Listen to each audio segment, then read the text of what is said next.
2020 Covid lockdown का period तो आप सबको याद होगा। आज रात 12 बजे से संपूर्ण देश में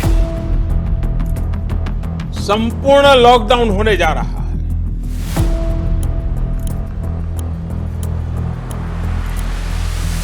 और आज यानी 2026 में एक ऐसी ही ग्लोबल एनर्जी क्राइसिस हमारी आंखों के सामने आके खड़ी हो गई है, जिसका जिक्र इंडियन पार्लियामेंट में इंडिया के प्राइम मिनिस्टर नरेंद्र मोदी ने किया है। हमें तैयार रहना होगा, हमें एकजुट रहना होगा।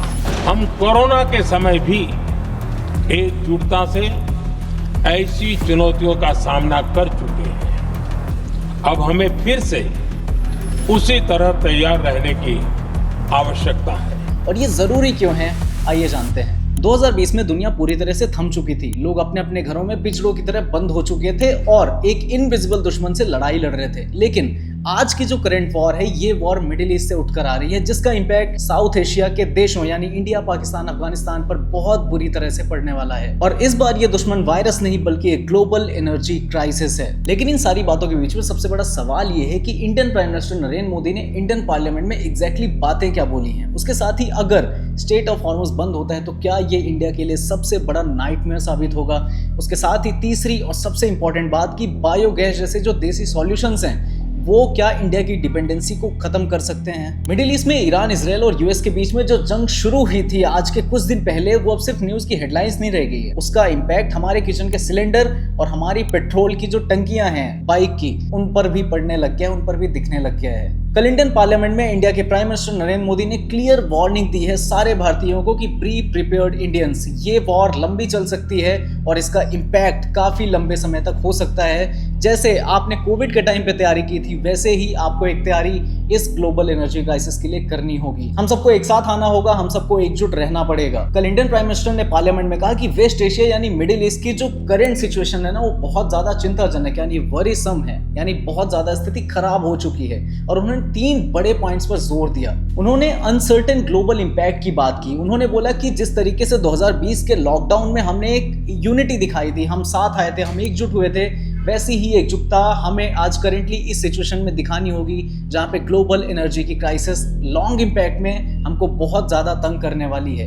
एक ऐसे टाइम पे सारे इंडियंस को एकजुट होना पड़ेगा, साथ आना पड़ेगा। उसके साथ ही दूसरी सबसे बड़ी problem, the straight of Hormuz problem. India का 80 to 90% एलपीजी का जो रूट है वो स्ट्रेट ऑफ हॉर्मुज के रास्ते से ही होकर गुजरता है। अगर ये रास्ता बंद हुआ तो इंडिया के लिए in future straight of Hormuz एक बहुत बड़ा नाइटमेयर साबित हो सकता है। इस बात का जिक्र भी इंडियन प्राइम मिनिस्टर ने अपने स्पीच में किया है पार्लियामेंट में। और हाँ, उसके साथ ही इंडियन प्राइम मिनिस्टर ने वहां पे फंसे हुए, स्ट्रेट ऑफ हॉर्मुज में फंसे हुए बहुत सारे इंडियन क्रू मेंबर्स हैं, उनकी भी बातें करी कि वो भी काफी ज्यादा चिंताजनक बात है कि हमारे crew members, Indian crew members वहां पे अभी भी फंसे हुए हैं। और हाँ, तीसरी सबसे इंपॉर्टेंट बात ये थी इस पूरे स्पीच की, इंटरनल थ्रेट्स की। एक ऐसा टाइम जहां पे सब लोग अपना अपना फायदा देखने लग जाते हैं। स्टेट गवर्नमेंट्स को पीएम ने सेंट्रल गवर्नमेंट की तरफ से अलर्ट भेजा है। उन्होंने कहा कि एक ऐसे टाइम पे जहां पे लोग कालाबाजारी करेंगे, लोग र्यूमर्स फैलाएंगे, ऐसे टाइम पे इन सबको रोकना है, इन सबको बचाना है कि आम लोगों तक ना पहुंचे या उनको नुकसान ना पहुंचाएं। और हाँ, इसके साथ ही यूनाइटेड रहने का संदेश भी दिया है इस पूरी स्पीच में इंडियन प्राइम मिनिस्टर ने। लेकिन इस पूरी भसड़ के बीच में हम इंडियंस इतना ज्यादा पैनिक क्यों क्रिएट कर रहे हैं, उसका बहुत बड़ा रीजन है क्योंकि हमारी जो रिक्वायरमेंट्स हैं, चाहे वो ऑयल को लेके हो या एलपीजी गैस को लेके, एनर्जीज में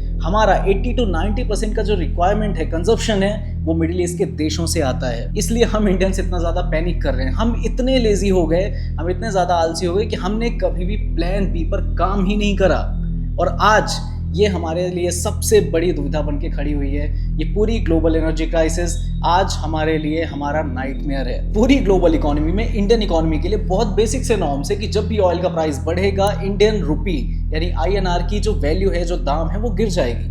यानी कि डॉलर महंगा होगा और खाने पीने की चीज़ों से लेके इलेक्ट्रिक, शोरूम, यहाँ वहाँ की 10 तरीके की चीज़ें हमारे लिए महंगी हो जाएंगी। उसके साथ ही भारत की इंडस्ट्रीज भी शट डाउन होने की कगार पे पहुंच चुकी हैं। एक बहुत छोटा सा एग्जांपल है गुजरात का मोरबी सिरामिक क्लस्टर, जो 75,000 करोड़ यानी 75,000 CR का एक्सपोर्ट करता है बाहर के देशों में। आज वो बंद होने की कगार पे, क्योंकि गैस के जो प्राइसेस है वो डबल ट्रिपल दाम में उसको मिल रहे हैं। और हाँ, इन सब के बीच में हमें चेन रिएक्शन भी समझने की जरूरत है कि जब किसी भी इंडस्ट्री को गैस महंगी मिलेगी तो ऑब्वियसली वो प्रोडक्ट की जो प्राइसिंग है वो भी महंगी ही बेचेगा।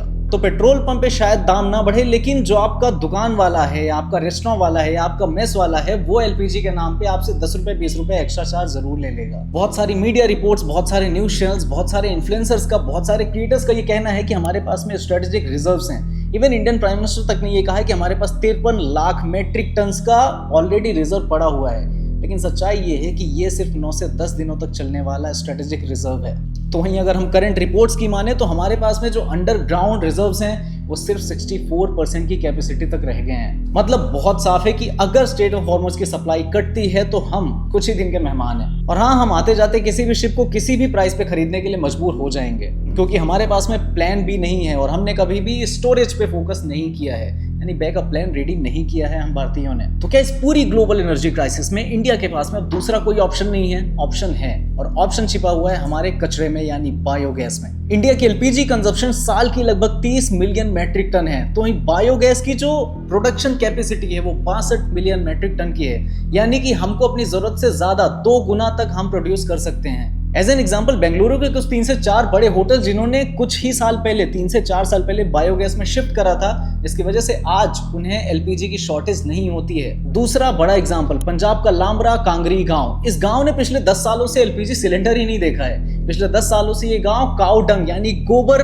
की जो जनरेटेड बायोगैस होती है उससे चल रहा है, यानी कि पाइप्ड बायोगैस, जिसका मंथली खर्चा ऑलमोस्ट 200 से 300 रुपए आता है। और तीसरा एग्जांपल पुणे का वायु बायोगैस, जहां पे लोग 2-3 किलोग्राम कचरे से अपना पूरा किचन चला रहे हैं। तो सॉल्यूशन बहुत सिंपल है कि अगर हम वेट वेस्ट को मैनेज करते हैं तो हमें गल्फ कंट्रीज के आगे हाथ फैलाने की जरूरत नहीं पड़ेगी। और हाँ, उसके साथ ही एक अच्छी खबर ये भी है कि रिलायंस जैसे कॉर्पोरेट्स अब 500 गैस के जो प्लांट्स है उसमें 65,000 करोड़ से ज्यादा का इन्वेस्टमेंट कर रहे हैं, और इसे अब हमें मेन स्ट्रीम में लाना पड़ेगा। लेकिन इन सबके बीच में एज एन इंडियन हमारा और आपका क्या दायित्व है?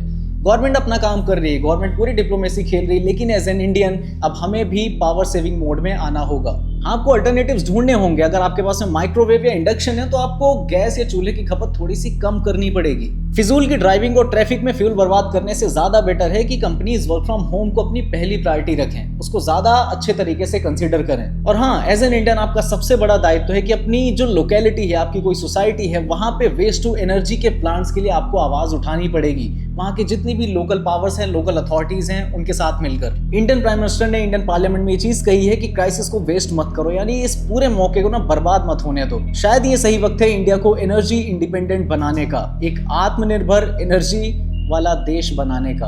और हाँ, बहुत ऑब्वियस सी चीज है कि अगर हम आज भी इस पूरे ग्लोबल एनर्जी क्राइसिस में हम नहीं जागे तो कभी भी मिडिल ईस्ट में वॉर होगी और हमारे किचन का जो बजट है ना वो बिगड़ता रहेगा। एंड व्हाट यू थिंक कि क्या इंडिया बायोगैस से सेल्फ रिलायंट बन सकता है? क्या हमारा कंजप्शन हम खुद पूरा कर सकते हैं? What you think? Let me know in the comment section. जय हिंद। And yes, if you like this video please do share, subscribe. And हाँ, वीडियो को जहां तक पहुंचाना ना पहुंचा दो बिल्कुल, और पेज को बिना सब्सक्राइब किए मत जाना। धन्यवाद।